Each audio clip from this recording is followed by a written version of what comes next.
Okay, good morning, people. Um I've cut short the lecture today, and let me also tell you that tomorrow you will not be having your lecture. We'll have it directly on Saturday now. The reason being that tomorrow afternoon we are going to inaugurate our PhD coursework session, and students would be required to attend that as well. So I am personally canceling my lecture because I am coordinating that event as well. So we will not have that as such. As far as assignments are concerned, I think I told yesterday that the third assignment onwards, we will have a handwritten assignment. I'll post up the third assignment in a couple of days, and I will take up the marking of the second assignment very soon as such. Besides that, today's lecture will just now the issue is that we have a very small thing remaining as far as evaporation condensation is concerned, and the remaining part cannot be started. We cannot initiate a new topic as such, lest it could be confusion like what Pritam had posted me last time. Okay, when I shifted to moisture last time. People thought that it was a continuation of wind systems as such, but no, wind, we closed the chapter there and we started a new chapter on moisture. As a consequence, I would not extend my lecture much today. We'll close the chapter and then we'll start with a fresh chapter that's on lapse rates and adiabatic heating, cooling, etc. on Saturday. We have literally completed 70% of our portion now, and it's high time that you start revising the topics because we also, like you had a economic geography test yesterday, we would be requiring a test for climatology as well.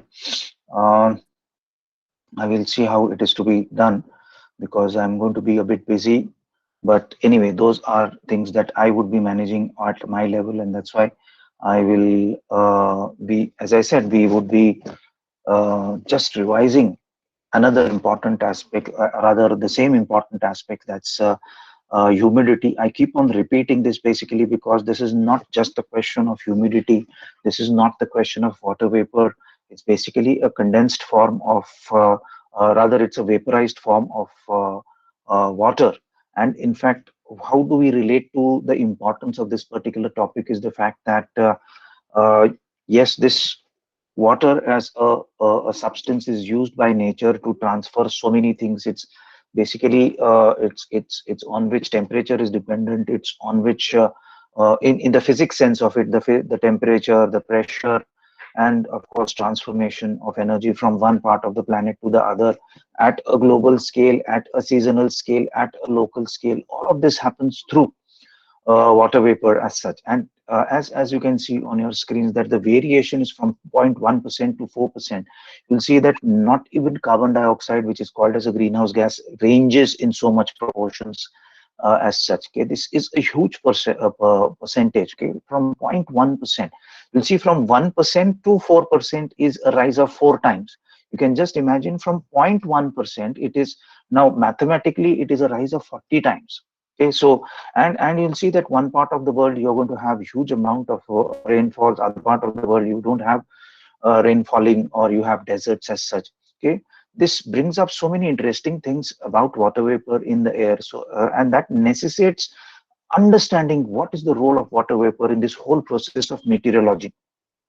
You'll see that even when we speak about climate change, when we speak about global warming, when we speak about greenhouse effect on one end, that's a very warm earth, and we speak about ice age, that's a very cold cold conditions as far as the earth is concerned.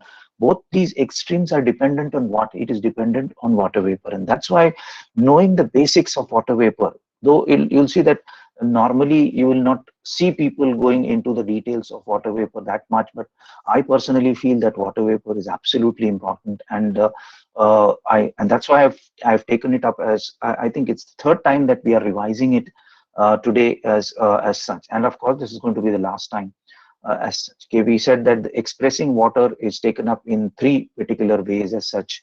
That's absolute 5 particular ways. Sorry, absolute, mixing, vapor pressure, relative humidity, and dew point as such. Relative humidity is something that is used in weather so very frequently.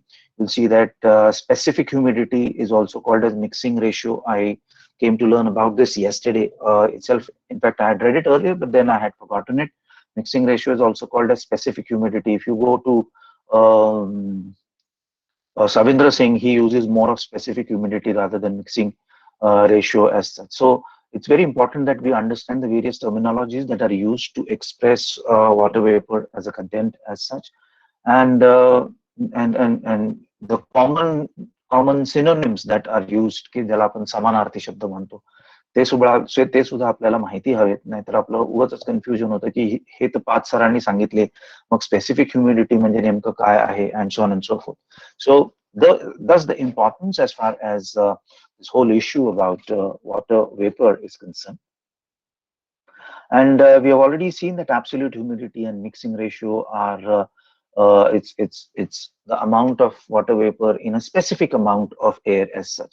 Okay, relative is comparative. The word itself says relative, that okay, at this temperature it should be holding this, it has this. The comparison is going to give you the relative humidity. Dew point is actually 1 plus to the saturation level. You go 1 point beyond the saturation level and dew starts condensing as such. Okay, and vapor pressure is basically the pressure that water, okay, is going to induce on the surface of say vapor is going to induce on the surface of water, so that water tends to release water molecules to come up to saturation. We spoke about a parched throat of an individual and how he longs for water once he starts feeling thirsty as such. So that's somewhere water vapor pressure is related to. Then going into the technicalities of each of these, absolute humidity is basically the mass of water vapor in grams and the volume of air as such. Okay, and that's why you'll see that because this mass changes, the volume will change as far as temperature and pressure is concerned. It's going to be difficult to understand it, and that's why we go to what is called as mixing ratio, wherein actually you take the mass of dry air. Okay, and that's basically compared to the mass of water vapor in that particular air as such. And the diagram next to you, okay, is in fact it is written here also. Specific humidity is an alternative term used for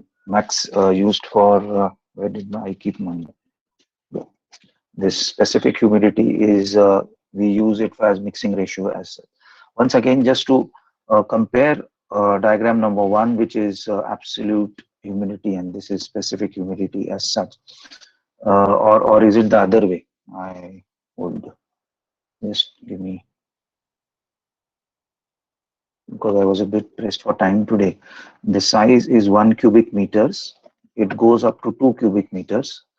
Then the mass of the parcel remains to be 1 kg in both the cases as such. The mass of the water vapor, okay, is again the same.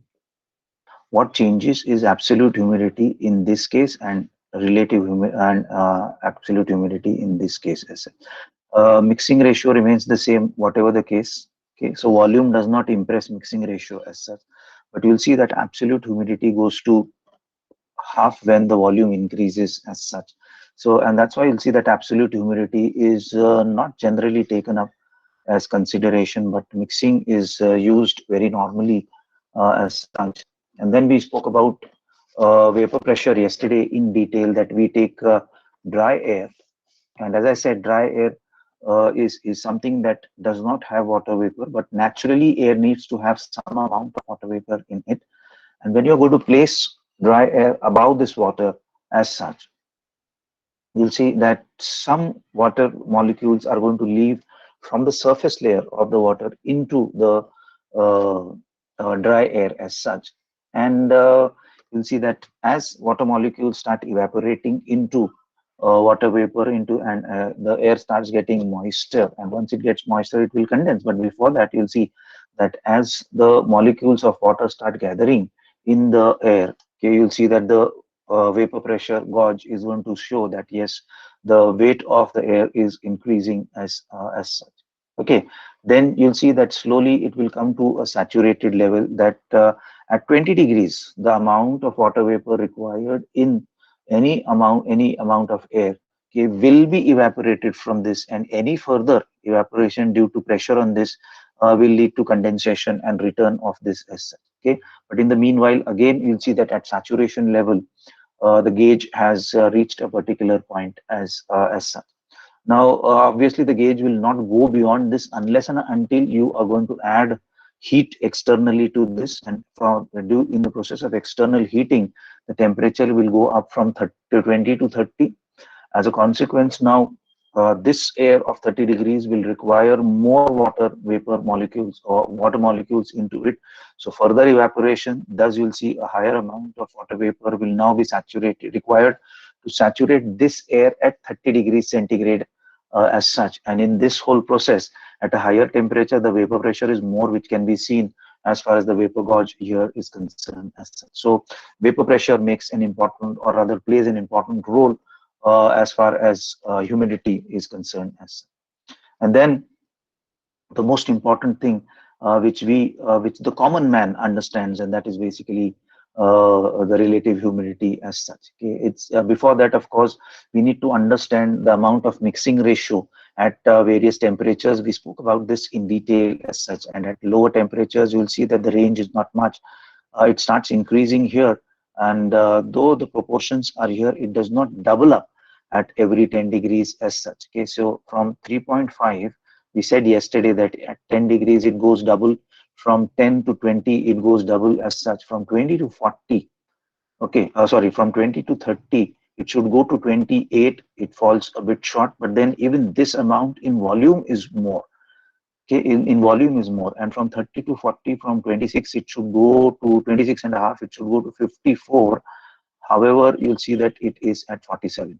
But though mathematically or in the form of numbers, it does not go double. You'll see that, however, the graph here, okay, you'll see that it's very, very steep when you compare to the range here. In fact, you'll see that the slope is very gentle here. It starts getting steeper, and it's the steepest at this particular level as such.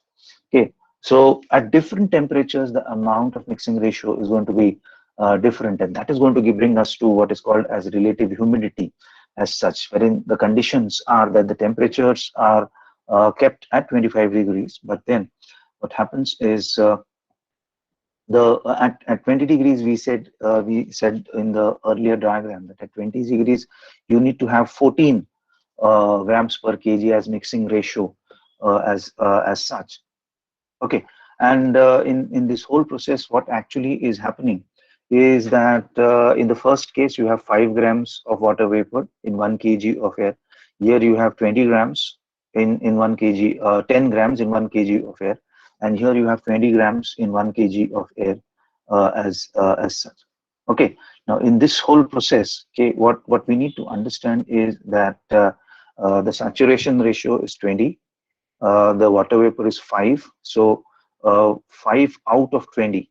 Okay, the saturation ratio needs to be 20, but actually you have only 5. So what is the proportion? It is 25%. Here the saturation ratio is 20. How much do you have? You have 10 grams. So it's 50% of 20, and 20 out of 20, it's 100%. Now here I would like to tell you, I would like to ask you a basic question, and you would please respond as early as possible, because we don't have much time at hand as such. Can there be plus 100% relative humidity? Okay, this is something that I have learned yesterday. I was reading an article, and I have learned yesterday as such. Okay, if we say that at relative humidity 100, okay, there will be condensation immediately, or that's the saturation point, and at that point you will have condensation. Is there an hypothetical situation? Is there a practical situation wherein the relative humidity could be 100 plus percentage points as such? Yeah, I want your answer, if you can.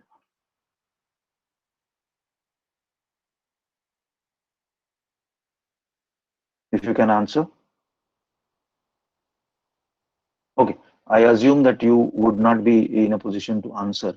Now, two things that you have to consider: that for condensation, what we need is something called as the hygroscopic nuclei.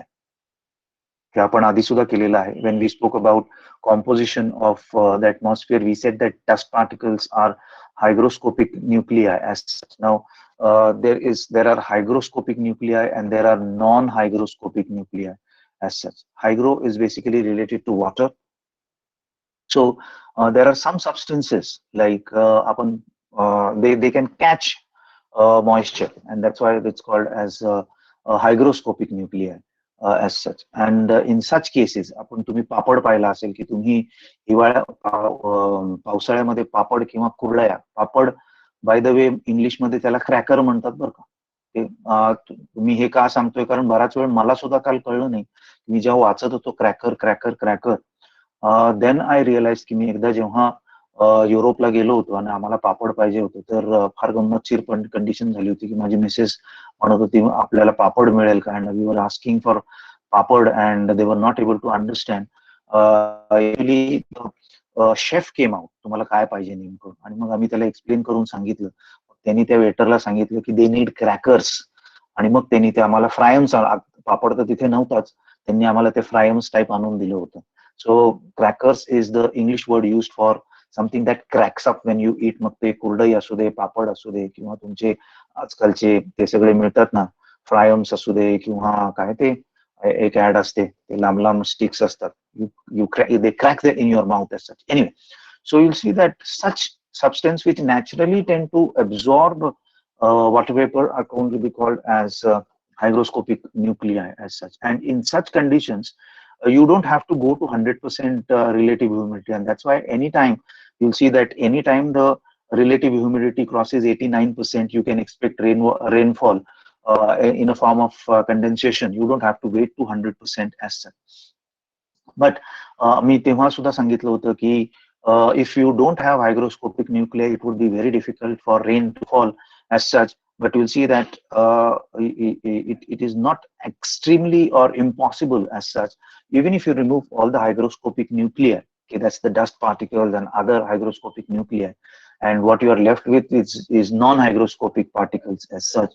The relative humidity in that case will have to go beyond 100%. Okay, so there is a possibility of relative humidity sorry, crossing 100% as such, and it's only when it crosses 100% that then water vapor will directly solidify in the form of ice, and then the gravity will pull it down as such. So this is something that I needed to add to the whole process of hygroscopic nuclei and relativity of relative humidity of water vapor being at 100. What happens at it being at 100, at less than 100, and of course, can it go beyond 100? It certainly can go, but then you'll have to remove all the hygroscopic nuclei from the air as such. So that's something that we had to add to what we were doing yesterday as such.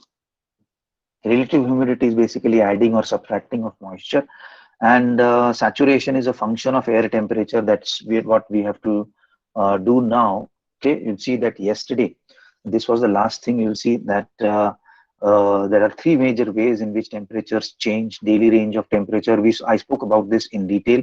This is also called as diurnal range of temperature. Then we spoke about air moving horizontally from one location to the other, and then air moving vertically from bottom to top or top to bottom as such. And you'll see that these two are exactly opposite to each other. That's relative humidity and temperature. At higher temperature, you'll have lower humidity, and at higher relative humidity, you'll have low temperature as such. This means that they are opposite to each other as such. How does temperature affect relative humidity? You'll see that it's these three conditions that at 10 degrees, okay, the mixing ratio is 7. We have done this earlier also. Now, if actually the the humidity is 7 grams, what is going to happen? It requires 7, you have 7, so the relative humidity is 100. Here it requires 7, but you have 3.5. Sorry, it requires, this is 0 degrees. So at 0 degrees, at 0 degrees, you are going to require 3.5, but you have how much? You have 7. Okay, how much it is? Sorry, you have 3.5. So you are at 100 degrees. And what happens is, because of that, there is going to be condensation and water is going to form here in the form of condensation as such. On the other hand, at 20 degrees, the requirement is going to be much, much higher, and that's going to be 14. But what you have with you is only 7 grams. So this is what you have is half of what is required. Half of that, that means it's going to be at 50% of relative humidity as such. So these are a few things I would request you all to visit this aspect again and again, unless and until you understand all those 5 measurements of water vapor as such. And once you understand the relationship between relative humidity, water vapor, temperature of the air, evaporation and condensation as such, nothing can stop you as far as understanding climatology is concerned. कारण climatology हे सगळं water vapor she related आहे, त्याच्या temperature she related आहे, त्याच्या pressure she related आहे. Once you understand this thing, the rest of the things are so very easy and clear as such. Okay, and that's why I would say that you keep on visiting this unless till the point you actually understand all these things.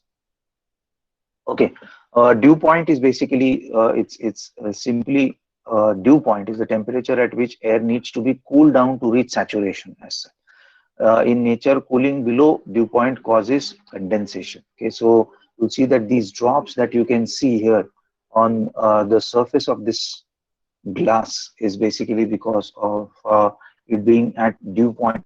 Okay, so that's about the dew point and all the 5 factors in which meteorologists do refer to uh, relative humidity as such. The last aspect that we need to understand is with regards the spatiotemporal aspects in evaporation. Now, I'll not go into condensation basically because evaporation and condensation are opposite processes as such. And if one thing is for evaporation, that means the same thing vice versa is for condensation as such. That's what we have to imagine. What are the various factors which are affecting evaporation? These two are something that we have already seen: vapor pressure on the water surface and vapor pressure of air. Okay, so they are going to be impacting the whole process of evaporation as such. And before we go further, let us understand the latitudinal variation of precipitation and evaporation as such.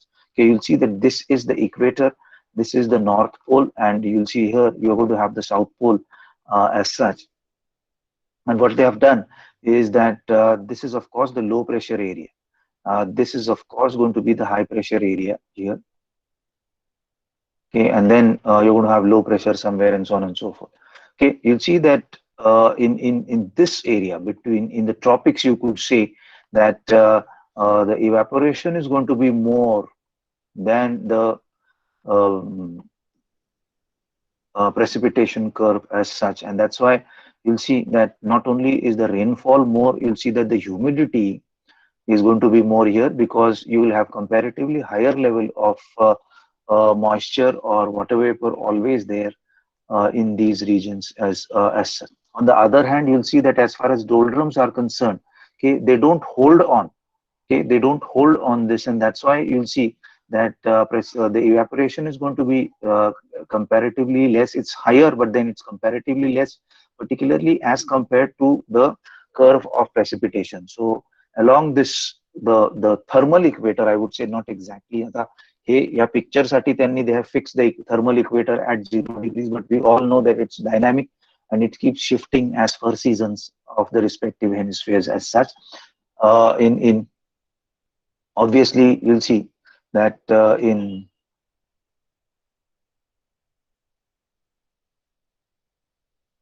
just a moment.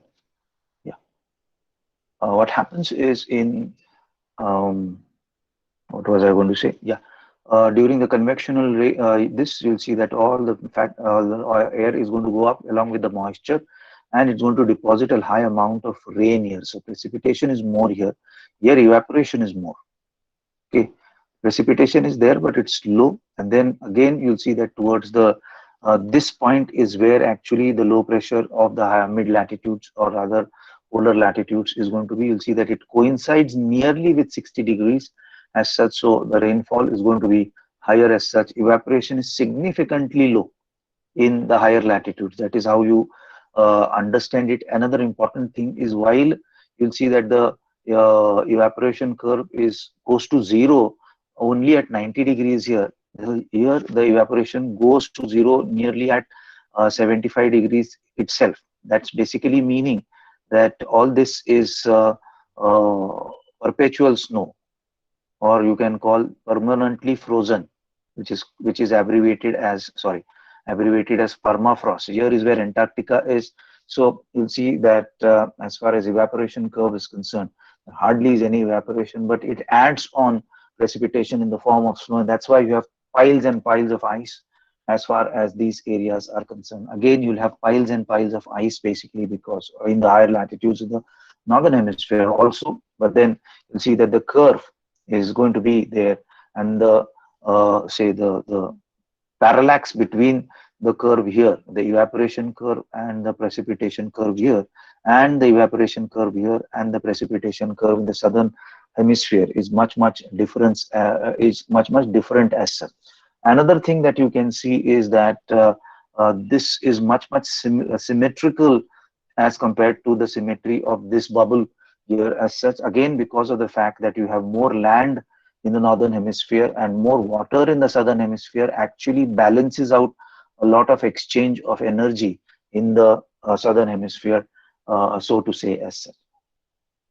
That is a few things that we need to understand as far as latitudinal variation in precipitation and evaporation is concerned. This is going to help you a lot when you are going to learn about various climatic regions also. कुठल्या टप्प्यामध्ये काय हे लगेच तुमच्या लक्षात यायला पाहिजे, हा diagram तुमच्या डोक्यात फिट झाला की as then we come to the other two factors, that's wind velocity and salinity of water bodies. As far as wind velocity is concerned, if you're going to keep an object here and you want this to